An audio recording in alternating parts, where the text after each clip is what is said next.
আসসালামু আলাইকুম। আমরা সবাই জানি নলেজ ইজ পাওয়ার, কিন্তু সেই পাওয়ারটা পেতে হলে প্রতিদিন একটু একটু করে শিখতে হবে। আজকের ভিডিওতে আমি আপনাদের জানাবো কিছু অজানা তথ্য, কিছু মজাদার প্রশ্ন আর কিছু এমন উত্তর যা আপনার সাধারণ জ্ঞানের ভাণ্ডারকে করে তুলবে আরও সমৃদ্ধ। তাই ভিডিওটা শুরু থেকে শেষ পর্যন্ত দেখুন, কারণ একটি প্রশ্ন মিস করলে আপনি হারাবেন অনেক কিছু। আর অবশ্যই আজকের কুইজের উত্তর কমেন্ট বক্সে জানিয়ে যাবেন। তাই আর দেরি নয়, চলুন এখনই শুরু করা যাক আজকের এই চমকপ্রদ video. Video is start now.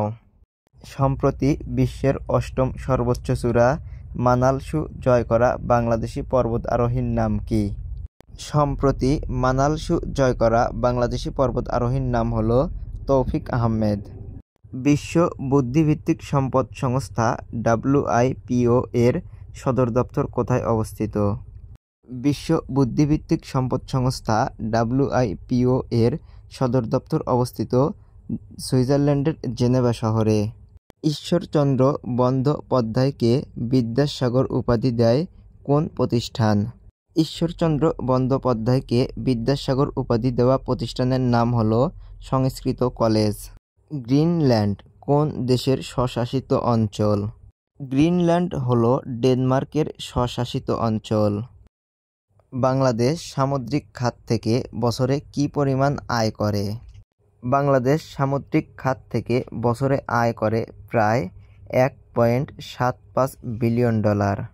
বর্তমানে বিশ্বে বাংলাদেশের কয়টি কূটনৈতিক মিশন রয়েছে? বর্তমানে বিশ্বে বাংলাদেশের 82টি কূটনৈতিক মিশন রয়েছে। আলবেনিয়ার বর্তমান রাষ্ট্রপতির নাম কি? আলবেনিয়ার বর্তমান রাষ্ট্রপতির নাম হল বজরাম বেগাজ। বাংলাদেশ ব্যাংক বছরে কয়বার মুদ্রানীতি ঘোষণা করে? বাংলাদেশ ব্যাংক বছরে 2বার মুদ্রানীতি ঘোষণা করে। আয়তনে বাংলাদেশের সবচেয়ে বড় জেলা কোনটি? আয়তনে বাংলাদেশের সবচেয়ে বড় জেলা হলো রাঙামাটি। বিশ্বের সবচেয়ে উঁচু পর্বতশৃঙ্গের নাম কি? বিশ্বের সবচেয়ে উঁচু পর্বতশৃঙ্গের নাম হলো মাউন্ট এভারেস্ট। আজকের কুইজ, আমাদের সৌরজগতের সবচেয়ে বড় গ্রহের নাম কি? ভিডিওটি কেমন লাগলো অবশ্যই কমেন্ট করে জানাবেন।